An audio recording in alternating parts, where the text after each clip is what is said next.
You ever been in a space where you're standing under two lights that are supposedly the same, but under one, everything just looks vibrant and real, and under the other, it all feels a bit, well, flat? Today, we're going to pull back the curtain and find out why. We are going way beyond just brightness to explore what really makes for quality light. So, if you work with light, or even if you just appreciate how it can totally transform a space, this is for you. So, here's how we're going to break it all down. First, we're going to challenge this whole idea of what white light even is.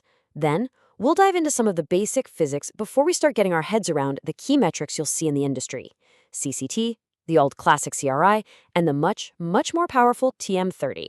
And I promise, by the end of this, you'll know exactly how to use these tools in your own work. All right, let's jump right in. The very first thing we have to do is kind of shatter a really common myth in the lighting world, and that's the idea that all white light is created equal. You see, what our eyes perceive as just simple white light is actually hiding a much more complex and frankly more colorful reality. This question right here, this is the absolute heart of our entire conversation today. Just imagine you're a designer for a second. You specify two different fixtures for a project, and you look at the spec sheets, and they both say 3000 Kelvin. You'd probably expect them to look and feel the same, right? But should you? The answer, in no uncertain terms, is absolutely not. And really getting to the bottom of why they're so different, well, that's what separates a pretty good lighting professional from a truly great one. And this is exactly what I'm talking about. Under one 3000K light, a red apple looks rich, deep, and luscious. But under another light, same temperature, remember, it's kind of muddy and lifeless.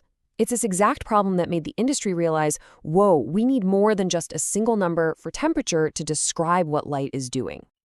So, to really understand why this happens, we need to hit rewind for a minute and look at the fundamental physics. You see, the entire science of color temperature, it doesn't start with complicated LEDs or anything like that. It starts with something incredibly simple: just heating up a piece of metal until it starts to glow. This brings us to a theoretical starting point: this idea of a black body radiator. Now, this is a physicist's perfect, ideal object. Imagine something that's perfectly, totally black, so it absorbs all energy. When you start to heat it up, it emits this perfect, pure, continuous rainbow of light. And the crucial part is, the color it glows is tied only to its temperature, nothing else. And what's so cool is this isn't just theory. You've seen this happen in real life. Think about a blacksmith at a forge. As that piece of iron gets hotter and hotter, it goes from a dull red to a bright orange yellow and eventually to a brilliant, almost bluish-white hot. That predictable journey of color is the foundation for everything else we're about to talk about. Now, if you were to plot that perfect path of color on a scientific chart, you'd get this beautiful curve. It's known as the Planckian locus. The best way to think about this is as the gold standard, the perfect, natural curve of light that we measure all of our artificial light sources against. It's our North Star. But here's the catch: an LED chip isn't a glowing hot piece of metal, right? So we needed a simple way to describe how warm or cool its light looks by comparing it back to that perfect curve we just saw. And that's exactly where CCT, or correlated color temperature, comes in. It's really just a single number that tells us which point on that perfect blackbody curve our light source looks the most like. So when we say a lamp is 2700K, we're just saying it looks like that ideal object when it's heated to 2700 Kelvin. It's a simple, it's a useful, but as we're about to see, it's a very limited shortcut. I absolutely love this analogy because it just hits the nail on the head.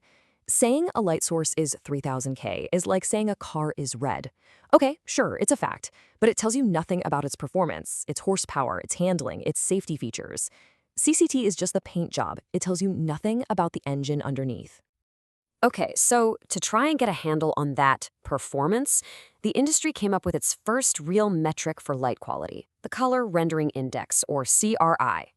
The goal here was, finally, to measure not just the color of the light itself, but what that light actually does to the colors of the things it shines on. And the key concept with CRI, the big idea, is fidelity. It is all about accuracy. The question it asks is, how true or correct do colors look under this light compared to how they'd look under a perfect natural light source? A score of 100 means it's a perfect match. A lower score means colors are getting distorting. But here's the big problem.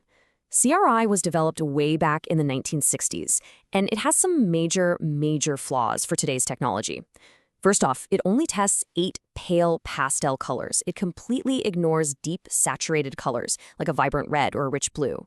Second, it only measures fidelity, so a light that actually makes colors look more vibrant and appealing to people can actually get a worse score. And probably most importantly, the math behind it just wasn't built to handle the unique spectral spikes you see in modern LEDs. So to fix all of these known issues, the Illuminating Engineering Society essentially went back to the drawing board. They said, we need a do-over. And the result is TM30.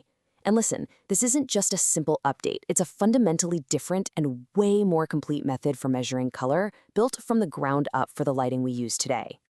So how does it build a better picture? Well, right off the bat, instead of CRI's 8 measly pastel samples, TM30 uses 99. And these samples are spread across the entire spectrum of color, including all those saturated colors CRI misses. It also includes really crucial things like different skin tones and colors we see in nature. This just makes the final score so much more reliable and relevant to the real world. And this is where it gets really powerful. TM30 doesn't just give you one number. It gives you 2 key metrics. First, you have RF, the fidelity index. You can think of this as a much more accurate version of CRI.